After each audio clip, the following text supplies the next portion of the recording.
కాదు. అసలు నందీశ్వరుని యొక్క అనుమతి లేకుండా శివాలయంలో శివదర్శనం చేశారనుకోండి, దాన్ని శంకరుడు అంగీకరించాడు.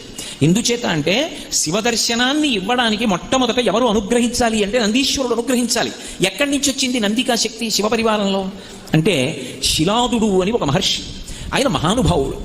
ఆయనకి ఒకప్పుడు ఒక విచిత్రమైనటువంటి కోరిక కలిగింది, నాకు ఒక కుమారుడు కలగాలి, కానీ అందరు పిల్లలు పుట్టినట్టే భార్య యొక్క సహాయము వలన నా తేజస్సు నా భార్య యొక్క శోణితము కలిసి నా భార్య యందు పిండముగా రూపుదిద్దుకొని ఏదో కొన్ని నెలలు ఆమె గర్భము ధరించిన తరువాత బయటికి వచ్చేటటువంటి శిశువు కాదు, అయోనిజుడు కావాలి.